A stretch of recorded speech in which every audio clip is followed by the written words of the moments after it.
जय हिंद साथियों, स्वागत है आप सभी का एजुकेशन केयर 6 में। रुक करते हैं बिहार की तरफ। चैनल पे नए हैं तो प्लीज चैनल को सब्सक्राइब जरूर कर लें, बेल आइकन दबा के, ताकि हर वीडियो का नोटिफिकेशन आप तक सबसे पहले हमारे चैनल के माध्यम से आपको जा सके। दोस्तों, आपको बता दें कि बिहार में टीईटी परीक्षा होने वाली है और ये टीईटी परीक्षा बिहार के स्पेशल स्कूल टीचर की होने वाली है। यानी कि आपको एक शिक्षक पात्रता परीक्षा से गुजरना होगा और इसके लिए क्या एलिजिबिलिटी क्राइटेरिया है वो हमने आपको कल एक वीडियो के माध्यम से भी अपडेट करके बता दिया है। उस वीडियो का लिंक हमने डिस्क्रिप्शन में दे दिया है। लेकिन आज इस वीडियो के माध्यम से इस फॉर्म को कैसे भरना है और कहां से भरना है, उसका लिंक कहां मिलेगा, इसकी सारी जानकारी हमने आपको इस वीडियो के डिस्क्रिप्शन में दे रखी है। तो आप वहां पे जाके डायरेक्टली सीधे इस वेबसाइट पे पहुंच सकते हैं। तो चलिए, यहाँ पे जो आपका शिक्षक पात्रता परीक्षा लिया जा रहा है, ये कक्षा 1 से 8 के लिए लिया जा रहा है, जहां पर पेपर 1 में 1 से 5 और पेपर 2 में 6 से 8 के लिए आप आवेदन कर सकते हैं। आपको बता दें कि यहाँ पे टोटल वैकेंसी जो सीट है, ये 7,279 सीट है। दूसरी चीज यहाँ पे मैं आपको एक भी क्लियर करना चाहता हूँ, ये सीट है, ये जो पद है, ये सृजित पद है, ये घट बढ़ भी सकते हैं आगे चलकर। और इस फॉर्म को भरने में कोई गलती मत कीजिएगा। क्लास 1 से 5 के लिए बीएड वाले अभ्यर्थी आवेदन नहीं करेंगे, चाहे आपने भले ही अपने शिक्षा जो विशेष शिक्षा में ही क्यों ना आपने बीएड कर रखा हो। यहाँ पे सिर्फ और सिर्फ विशेष शिक्षा में जिसका डीएलएड है, वही कक्षा 1 से 5 के लिए आवेदन कर सकता है। एनआईओएस वाले छात्र भी यहाँ पे ध्यान देंगे, जिन्होंने एनआईओएस डीएलएड किया है और वो 18 महीने का अगर डीएलएड है तो 2017 से पहले का उनका होना चाहिए, वो ध्यान में रखिएगा। और कार्यरत शिक्षक होने चाहिए, तभी आप जो है इसके लिए आवेदन कर सकते हैं 1 से 5 के लिए। अब बात करते हैं अपर प्राइमरी के लिए। तो अपर प्राइमरी यानी कि 6 to 8 का होता है। यहाँ पे आपको पेपर 2 देना होता है और इसमें जो है आपको जो है जो भी छात्र बीएड प्लस यहाँ पर जो शिक्षा विशेष शिक्षक के लिए आपने अगर क्वालिफिकेशन किया है तो आप कर सकते हैं। ग्रेजुएशन में आपका 50% होना चाहिए, इस बात का ध्यान रखिएगा। चलिए, तो मैं आपको इसका फॉर्म भर के भी बताऊंगा, इस वीडियो के माध्यम से सारी जानकारी स्टेप बाय स्टेप करके बताऊंगा, तो प्लीज वीडियो में बने रहिएगा। दोस्तों, हम हैं इसके ऑफिशियल वेबसाइट पे, जहां से आप सारी डिटेल जो है चेक कर सकते हैं और इसका लिंक जो है हमने आपको डिस्क्रिप्शन में भी दे रखा है, तो प्लीज जाके वहां से भी डायरेक्टली आ सकते हैं। आप यहाँ पे आएंगे, इसका जो है विज्ञप्ति भी डाउनलोड करके पढ़ सकते हैं और उसका सिलेबस भी यहाँ पे आपको मेंशन कर दिया गया है। तो आपको जो है, देखिए माफ करेंगे, यहाँ पे आपको जो है यहाँ पे इसका सिलेबस मैंने डाउनलोड करके इसका जो है ये दे दिया है आपको। कहाँ पे? तो टेलीग्राम पे हमारे। तो टेलीग्राम पे जाके जो है दोनों ही चीजें आप देख सकते हैं, इसका क्या क्या सिलेबस है, ये सिलेबस स्टेप बाय स्टेप करके दिया गया है। टोटल देखिएगा तो यहाँ पे 12 पेज में इसका पूरा सिलेबस बताया गया है कक्षा 1 से 8 के लिए, क्या क्या पढ़ना है और क्या क्या यहाँ पे क्वेश्चन पूछे जाएंगे, इन सबसे संबंधित प्रश्न उत्तर आपसे पूछे जाएंगे। अगर आपने हमारा वाईटी एजुकेशन का एप्लीकेशन डाउनलोड नहीं किया है तो डाउनलोड कर लीजिएगा। वहां पे इससे संबंधित जो भी आपके सिलेबस से संबंधित जो आपका मॉक टेस्ट होगा, वो हम जल्दी आपको वहां पे प्रोवाइड कर देंगे। लिंक उसका डिस्क्रिप्शन में हमने दे रखा है, वो भी आप लोग वहां से जाके डाउनलोड कर लीजिएगा। ये इसका एडवर्टीजमेंट है दोस्तों, जहां पे इसके बारे में जानकारी दी गई है। आपको फॉर्म भरने के लिए 2 तारीख से लेकर 22 दिसंबर तक जो है ये डेट मेंशन किया गया है। अब जो भी छात्र यहाँ पे आवेदन करने वाले हैं, ध्यान से देख लीजिएगा, 2 से लेकर 22 तारीख तक जो है आप यहाँ पे आवेदन कर सकते हैं। फिर आगे हम चलते हैं यहाँ पे दोस्तों, तो आपको बता दें कि ये जो जो चीजें आपके परीक्षा का पैटर्न भी दिया गया यहाँ पे, क्योंकि हमने आपको कल डिस्कस किया था कितने क्वेश्चन के संदर्भ में पूछे जाएंगे। आइए हम यहाँ पे फॉर्म भरने की प्रोसेस पे आते हैं और यहाँ पे देखिएगा तो यहाँ पे दिया गया न्यू कैंडिडेट और रजिस्टर न्यू कैंडिडेट, है ना। तो यहाँ से आपको क्लिक करके रजिस्टर कर लेना। अगर आपने रजिस्ट्रेशन कर लिया है तो आप मोबाइल नंबर और अपना पासवर्ड डाल के यहाँ पे लॉगिन कर लीजिएगा। लेकिन यहाँ पे अगर आपने रजिस्ट्रेशन नहीं किया है तो इस पर क्लिक कर लीजिएगा। जैसे ही आप क्लिक करेंगे दोस्तों, यहाँ पे आपका एक पेज ओपन होगा, जहाँ पे आपको एक नोट दिया गया है। इस नोट में कहा गया है कि कृपया अपना नाम, मोबाइल नंबर, ईमेल आईडी और अपने विवरण को अत्यंत सावधानी पूर्वक भरें। भविष्य में यहाँ पे अगर कोई गलती होती है, परिवर्तन संशोधन करने का आपको अनुरोध विचारणीय नहीं होगा। यानी कि कोई भी आप रिक्वेस्ट लेके चले जाइएगा बीएसईबी में तो आपसे स्वीकारा नहीं जाएगा आपका रिक्वेस्ट। तो यहाँ पे आपको अपना नाम डालना है, जो कि मैट्रिक के आधार पे आपने अपना नाम अपने सर्टिफिकेट पे लिखा हुआ है आपका। तो आपको कंफर्म नेम करना है, 2 बार नाम यहाँ पे डालने के लिए बोला रहा है। ईमेल आईडी भी यहाँ पे आपको डालना है और आपका मोबाइल नंबर वही डालिएगा जिसपे कि आपका ओटीपी आ सके, वो रिचार्ज हो मोबाइल नंबर, और उसको एक्टिव रखना है टिल आपके एग्जामिनेशन पे। फिर इसको यहाँ पे साइन अप कर देना है। जैसे ही आप साइन अप कीजिएगा, यहाँ पे आपको रजिस्टर हो जाएंगे। एक ओटीपी आपके मोबाइल पे भेजा जाएगा, है ना। OTP has been sent your mobile number, please verify OTP. और इस ओटीपी को यहाँ पे डाल के जो है वेरीफाई कर लेना है। ठीक है, चलिए ये ओटीपी यहाँ पे आ चुका है।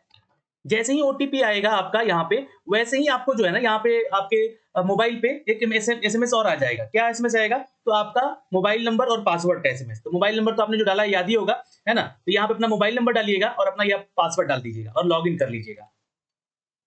अब यहाँ पे आपको एक ऑप्शन दिया जाएगा कि आप अपना नया पासवर्ड क्रिएट कर लीजिए। जो आपको पासवर्ड बना के दिया गया था वो पासवर्ड चेंज कर लीजिए। करना है तो ठीक है, अन्यथा छोड़ भी सकते हैं इसको। चलिए मैं इसको कर ही देता हूँ, न्यू पासवर्ड यहाँ पे डाल देता हूँ। अब जैसे ही आपने यहाँ पे अपना पासवर्ड चेंज कर लिया, आपके सामने नोटिफिकेशन भी खुल के आ जाएगा। फाइनली इसको सबमिट कर दीजिएगा, है ना। ये चीजें आप पढ़ के इसको अगर आप पढ़ना चाहते हैं तो फाइनली सबमिट कर दीजिएगा। अब जैसे ही आपका यहाँ पे फॉर्म ओपन हो जाएगा, रजिस्ट्रेशन फॉर्म, यहाँ पे देखिएगा तो ये ऑप्शन लिखा गया है ओनली फॉर क्लास 1 to 5। यहाँ पे देखिएगा तो लिखा गया है क्लास 6 to 8। अगर आप दोनों के लिए आवेदन करना चाहते हैं तो यहाँ पे क्लिक कर लीजिएगा। लेकिन फीस तो मैंने आपको कल बताया ही था, ध्यान से सुन लीजिएगा उसके लिए। तो यहाँ पे मैंने चलिए क्लिक कर लिया। यहाँ पे भी आपको सारी जानकारी दे दी गई है कि ये जो है बिहार टीईटी के लिए क्या क्या आपकी एजुकेशन क्वालिफिकेशन होनी चाहिए, ये चूंकि क्या है, क्या चीजें मांगी गई है। तो पहला चीज मांगा गया है कि do you already have BSEB unique ID. अगर आपने पिछली बार एग्जाम दिया था तो यस पे क्लिक कीजिएगा, या इस बार नया एग्जाम दे रहे हैं तो नो पे क्लिक कर दीजिएगा। जैसे कि STET 2023 में भी यहाँ पे स्पेशल एजुकेटर के लिए एग्जाम हुए थे, तो यस पे क्लिक कर लीजिएगा। तो यहाँ पे आपको पूछेगा आपका यूनिक आईडी दे देना होगा यहाँ पे, नहीं है तो आप नो पे क्लिक करके आगे बढ़िएगा। अपना डिस्ट्रिक्ट सेलेक्ट कीजिएगा। अब देखिए ये जो डिस्ट्रिक्ट है ना, ये दिया गया है सिर्फ बिहार का, लेकिन लास्ट में दिया गया है अदर यहाँ पे दिया गया है। तो अदर यानी कि अगर आप अदर स्टेट से भी हैं तो आप अदर अपना डिस्ट्रिक्ट यहाँ पे सिलेक्ट कर लीजिएगा। सिलेक्ट कर लिए यहाँ पे अदर, जैसे मान लीजिए अदर स्टेट से हैं तो अदर स्टेट का सिलेक्ट कीजिएगा। दिया है ना अदर स्टेट लिख दिया यहाँ पे, ठीक है। अब यहाँ पे देखिएगा medium of appearing in examination, कौन से मीडियम में, हिंदी इंग्लिश में देंगे, तो चलिए इंग्लिश में देते हैं। यहाँ पे मदर का नेम पूछेगा आपका, तो अपनी माता का नाम जो कि सर्टिफिकेट पे है उसको लिखिएगा, कंफर्म मदर नेम, और फिर फादर नेम पूछेगा आपसे, तो फादर के नेम डालना है यहाँ पे, फिर कंफर्म फादर का नेम यहाँ पे डालना है। फिर उसके बाद जो है आपको अपना डेट ऑफ बर्थ यहाँ डालना है जो कि मैट्रिकुलेशन के सर्टिफिकेट पे है, कंफर्म कीजिएगा यहाँ डाल के। और यहाँ पे एज आपका कैलकुलेट होकर आ जाएगा ईयर मंथ और डेज के फॉर्मेट में। जेंडर क्या होगा आपका ये बताना है, मेल है फीमेल है या थर्ड जेंडर है ये बताइएगा आप यहाँ से। कैटेगरी कौन सा सिलेक्ट करना चाहते हैं, BC EBC SC ST जो भी आप हैं उसका सिलेक्ट कर लीजिएगा। फीमेल सिलेक्ट करते हैं तो भी ये ध्यान में रखिएगा। EWS कोटि के अभ्यर्थी अपनी कोटि में जनरल विकल्प का चयन करेंगे। EWS category candidate must select the general option, है ना, या ध्यान रखिएगा यहाँ पे EWS वाला ऑप्शन नहीं दिया गया है। फिर आपको यहाँ पे अपना कंफर्म करना होगा कैटेगरी, है ना, कैंडिडेट का। फिर कैटेगरी सर्टिफिकेट आपको डालना होगा जिस कैटेगरी से आप बिलोंग करते हैं। जैसे कि मान लीजिए कि आप जनरल से है तो नहीं लगेगा, लेकिन कैटेगरी का सर्टिफिकेट जैसे SC ST OBC से आते हैं तो लगेगा। नेशनलिटी आपकी क्या है वो बताना है, इंडियन होना चाहिए। Are you a domicile of Bihar, तो अगर यस कीजिएगा। यहीं पे आपको समझना है, थोड़ा सा गलती नहीं करना है। आप अदर स्टेट से हैं तो नो कर दीजिएगा, क्योंकि यहाँ पे आपको बोला जाएगा कि do you belong to different abled category, ये सब तो खैर अलग बात है। लेकिन अगर आप नो किए तो आपके पास स्टेट ऑफ बिहार का जो है निवास प्रमाण पत्र नहीं मांगा जाएगा। लेकिन जैसे ही आप यस करते हैं तो आपसे डोमिसाइल सर्टिफिकेट मांगा जाएगा, यानी कि रेसिडेंशियल सर्टिफिकेट। यहाँ पे आपको चूज करके उसको अपलोड करना है। फिर उसके बाद जो है आपको यहाँ पे एक फिर पूछेगा कि आप PH कैटेगरी से बिलोंग करते हो, तो यस पे क्लिक कीजिएगा तो उसका सर्टिफिकेट वगैरह मांगा जाएगा। नहीं तो पूछा जाएगा किस कैटेगरी में आप जो है यहाँ पे मतलब आप जो है यहाँ पे डिसेबल्ड है, तो ये बताना होगा। खैर नो पे क्लिक करके छोड़ दीजिएगा।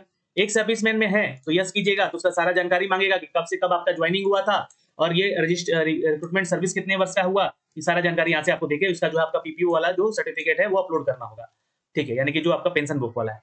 पर नहीं है तो नो पे छोड़ दीजिएगा इसको करके।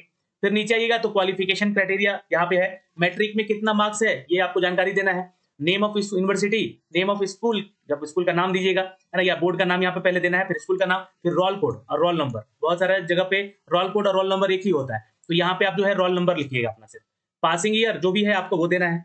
मार्क्स ऑब्टेन क्या है आपका, मतलब आपने कितना मार्क्स लेकर आए हैं ये बताना है। डिवीजन कौन सा था, फर्स्ट सेकंड थर्ड, या जहाँ पे जो भी है आपको बताना है। परसेंटेज क्या रहा आपका ये बताना है। बहुत सारे लोग जो है ना ग्रेड वाले परसेंटेज, तो उसको कन्वर्ट कर लीजिएगा आप लोग। अब यहाँ पे जो है अपलोड डॉक्यूमेंट, तो यहाँ पे मैट्रिक का जो है यहाँ पे सर्टिफिकेट या फिर अगर आप लोग मार्कशीट है तो कर लीजिएगा। देखिए यहाँ पे क्या बोला गया है, यहाँ पे लिखा गया है M लिखा गया है यानी कि मार्कशीट, ठीक है। तो ये मार्कशीट यहाँ पे डाल दीजिएगा, M लिखा हुआ है यहाँ पे सेट है। यहाँ पे अब ये क्लियर नहीं हो रहा है ये चीज, लेकिन यहाँ पे M लिखा हुआ है।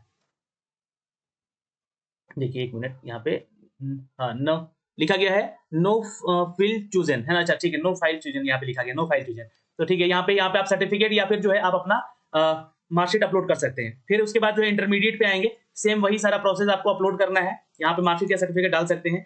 ग्रेजुएशन में आएंगे तो सब कुछ यही डालिएगा अपना, लेकिन यहाँ पे ध्यान में रखिएगा, यहाँ पे डिवीजन बताने के बाद आपको परसेंटेज बताने के बाद आपका जो है मार्कशीट जो है या फाइनल सर्टिफिकेट है वही डालिएगा। नहीं है तो आप नहीं डाल सकते हैं, ध्यान में रखिएगा, है ना, दोनों में से नहीं है। प्रोविजनल मत डाल दीजिएगा, प्रोविजनल डालने पर रिजेक्ट हो जा रहे हैं लोग। DLED स्पेशल एजुकेशन इक्विवेलेंट, तो यहाँ पे आपको DLED का जो है सर्टिफिकेट अब मांगा जाएगा जो कि स्पेशल एजुकेशन में है, ठीक है। और इक्विवेलेंट, तो इक्विवेलेंट तो कुछ भी नहीं है, यहाँ पे आपको B.Ed हो सकता है जो कि ये आप लोगों ने अगर किया है तो DLED है तो यही अप्लाई कर लीजिएगा। यहाँ पर आपने DLED किया है ना, कौन से बोर्ड से किया है, यूनिवर्सिटी का नाम क्या है, रोल कोड रोल नंबर बता दीजिएगा, पासिंग ईयर बता दीजिएगा, मार्क्स कितना आया है और कितना फर्स्ट डिवीजन है सेकंड डिवीजन है, परसेंटेज क्या आया है, और यहाँ पे CRR नंबर लिखा जाएगा जो कि आपको RCI आपको एक CRR नंबर देती है जो कि आपको यहाँ पे डालना होगा। फिर अपना जो सर्टिफिकेट है, मार्कशीट है, जो भी आप यहाँ पे अपलोड कर सकते हैं। फिर B.Ed वाले स्पेशल एजुकेशन के लिए आप लोग यहाँ पे अपना सर्टिफिकेट डाउनलोड कीजिएगा। और इक्विवेलेंट लिखा है, इसका मतलब कि इसी के इक्विवेलेंट होना चाहिए जो कि स्पेशल एजुकेटर के इक्विवेलेंट, यानी कि जो ऐसे अभ्यर्थियों को पढ़ा सके, दिव्यांग अभ्यर्थियों को, तो उनके इक्विवेलेंट कोई डिग्री अगर है इंडिया में तो भाई बताइएगा किया है आपने, ठीक है। यहाँ पे भी CRR नंबर मांगा गया है और यहाँ पे फाइल को चूज करके अपलोड कर दीजिएगा। फिर यहाँ पे जो है अगर आपने क्या 6 मंथ की ट्रेनिंग की हुई है अंतर दिव्यांगता के क्षेत्र में, तो यस पे क्लिक कीजिएगा, तो यहाँ पे आपका जो है यस समझा जाएगा इसको। और whether you are working teacher appointed under the Panchayati Raj और अर्बन लोकल बॉडी, तो कहीं आप जॉब में हैं ऑलरेडी, तो यस पे क्लिक कीजिएगा। तो यस पे क्लिक कीजिएगा तो ये आपसे जो है आपका दक्षता परीक्षा भी पूछेगा, ये teacher of type of teacher क्या है आपका, कौन सा इंस्टीट्यूट है, कब से आप जो है ज्वाइन किए हुए हैं। नो पे क्लिक कीजिएगा तो नो पे हो जाएगा, छोड़ दीजिएगा इसको। अब यहाँ पे सब्जेक्ट आएगा पेपर 1 के लिए, तो यहाँ पे सिलेक्ट कीजिएगा तो चाइल्ड डेवलपमेंट एंड पेडागोजी, ये आपका सब्जेक्ट है जो कि आपका 101 कोड के साथ है। ये reference to the special and inclusive education, यानी कि सिर्फ और सिर्फ यहाँ पे जो है स्पेशल टीचर के लिए है। तो यहाँ पे सिलेक्ट कर लेंगे, एक ही चीज दिया गया है सब्जेक्ट में। लैंग्वेज क्या है आपका इनमें से, तो हिंदी है सपोज मान लीजिए आप, या उर्दू है या बंगला है, जो भी आप सिलेक्ट कीजिएगा ध्यान से देख लीजिएगा, उसमें आपका जो है डीएलएड होना भी चाहिए, ध्यान में रखिएगा, ठीक है। और इसमें जो है सेकंड पेपर क्या चूज करना है 1 to 5 के लिए ही, तो ये इंग्लिश चूज कर सकते हैं आपको, जो कि कंपलसरी है। फिर उसके बाद एक पेपर आपको मैथ का देना होगा जो कि कंपलसरी है। फिर उसके बाद एनवायरमेंटल स्टडी का देना होगा जो कि ये भी कंपलसरी है। तो ये जो है आपका लैंग्वेज हो गया ये, और ये लैंग्वेज 2 हो गया। बाकी मैथ और एनवायरमेंटल स्टडी ये आपको देना है इस चाइल्ड डेवलपमेंट एंड पेडागोजी वाले सेक्शन से। फिर क्लास 6 to 8 में आते हैं, तो यहाँ पे सब्जेक्ट चूज करते हैं, तो यहाँ भी सेम है पर 201 यहाँ पे सब्जेक्ट कोड है। और लैंग्वेज यहाँ पे क्या है, तो आप सपोज लीजिए कि यहाँ पे है, आपने हिंदी चूज किया है। सेकंड में क्या किया है, तो आपने अगर संस्कृत किया है तो संस्कृत भी डाल सकते हैं, ठीक है। ये ध्यान में रखिएगा, लैंग्वेज 1 और लैंग्वेज 2 के जो अंतर्गत चयनित 2 भाषाओं में से कम एक भाषा आवेदक के द्वारा स्नातक स्तर पर पढ़ा होना चाहिए, क्योंकि ये 6 to 8 का बहाली है, ठीक है। तो ये स्नातक स्तर पर आपने पढ़ा होगा तभी डालिएगा। और यहाँ पे जो है आपका जो है सब्जेक्ट एनीवन, इसके अलावा जो ग्रेजुएशन में आपने पढ़ा है एज पर योर ग्रेजुएशन, तो आपका मैथ ग्रुप से है और या फिर सोशल साइंस ग्रुप से है, तो मैथ और साइंस ग्रुप से सपोज मान लीजिए, तो आपने मैथ और साइंस वाला सिलेक्ट कर लिया। यहाँ पे क्या करेंगे, तो जैसे चूज करेंगे तो यहाँ पे पूछेगा आपसे कि आपका जो है सेलेक्ट द ग्रेजुएशन सब्जेक्ट 1, तो आपने सपोज किया कि आपने मैथ सेलेक्ट कर लिया। फिर उसके बाद जो है यहाँ पे आपने दूसरा जो है पेपर केमिस्ट्री, जिससे कि आपने सब्सिडी में रखा होगा, तो यहाँ फिजिक्स रखा है आपने, तो फिजिक्स चूज कर लिया, ठीक है। मतलब यहाँ पे आपको जो है पेपर 1 चूज करना है जो कि आपका मेन पेपर है, और यहाँ पे सब्सिडी वाला पेपर चूज कर सकते हैं, 2 पेपर चूज करना है, ठीक है। अगर आप यहाँ पे जो है सोशल साइंस चूज करते हैं, तो यहाँ पे देखिएगा सोशल साइंस में बोला गया था कि आपका इनमें से कोई 2 पेपर में पठित होना चाहिए। तो सपोज मान लीजिए हिस्ट्री पढ़ लिया और यहाँ पे ज्योग्राफी देना जरूरी हो जाएगा। अगर आपने यहाँ पे फिलोसफी किया है, इकोनॉमी किया है, तो यहाँ पे हिस्ट्री या ज्योग्राफी में से कोई आप देंगे, ये ध्यान में रखिएगा। यही बातें वहां पे भी लिखी गई हैं, है ना, आपके नोटिफिकेशन में। सपोज मान लिया कि इन्होंने सोशल साइंस में इकोनॉमिक्स से कर लिया है या पॉलिटिकल साइंस से कर लिया, तो दूसरा पेपर आपका जो हिस्ट्री या ज्योग्राफी से होना चाहिए, इस बात का ध्यान रखिएगा। बैंक डिटेल आपसे मांगा गया है, ये ध्यान से दे दीजिएगा अपना बैंक डिटेल, है ना। बैंक का नेम, यहाँ पे अकाउंट नंबर, नेम और अकाउंट नंबर और आईएफएससी कोड दे दीजिएगा। और यहाँ पे अपना एड्रेस फिलअप कर दीजिएगा, और अगर सेम एड्रेस है तो परमानेंट एड्रेस पे क्लिक कर लीजिएगा और ये सेम एड्रेस हो जाएगा। अब यहाँ पे बारी आती है अपने फोटो को अपलोड करने का, तो यहाँ पे आपको फोटो अपलोड करना है और यहाँ पे अपना सिग्नेचर अपलोड करना है। फिर यहाँ पे आधार कार्ड है तो यहाँ पे क्लिक कर लीजिएगा, नहीं है तो आपको बता दें कि आधार कार्ड वाला जो है डिटेल आपसे मांगा जाएगा, आधार डिक्लेरेशन है ये चुकी, है ना, ये ध्यान में रखिएगा। और यहाँ पे अपना फोटो और सिग्नेचर अपलोड कर लीजिएगा, है ना। जैसे आप फोटो और सिग्नेचर को अपलोड कीजिएगा, उसके बाद सेव वाले बटन पे क्लिक करके सेव कर लीजिएगा। फिर आपको जो है दूसरा सेक्शन आएगा, डाउनलोड योर रजिस्ट्रेशन फॉर्म। अब जो है आप जैसे रजिस्ट्रेशन कंप्लीट कर लेंगे तो आपको अपना डाउनलोड करने का रजिस्ट्रेशन फॉर्म का अपडेट आएगा। फिर उसके बाद एक एक्नॉलेजमेंट स्लिप आएगा जो कि आपको पेमेंट करने का होगा, तो आप यहाँ से पेमेंट कर सकते हैं, ठीक है। और पेमेंट करके फाइनली सबमिट कर दीजिएगा। तो ये एक प्रोसेस है दोस्तों, जो जैसे कि आप अपना फॉर्म को बिल्कुल आसानी से इस पर भर सकते हैं। ये एक नया वेबसाइट क्रिएट करके दिया गया है आप लोगों को, जिससे कि आप अपना जो है यहाँ पे फॉर्म भर सकते हैं आसानी से, है ना। कोई समस्या इसमें नहीं हो सकती है आपको आगे चलकर भी। तो ये एक तैयार करके दिया गया है आपका फॉर्म। अगर कोई समस्या होती है तो आपको ये हेल्पलाइन नंबर दिया गया है यहाँ पे, इसमें सुबह 10 से शाम के 6 बजे तक जो है आप लोग को क्या करना है, कॉल करके अपना समस्या पूछ लेना है वहां पे, अगर कोई टेक्निकल प्रॉब्लम होता है तो फिलहाल इस वीडियो में इतना ही दोस्तों, फिर मिलेंगे आपसे अगले वीडियो में। तब तक के लिए अपना ख्याल रखिएगा। जय हिंद।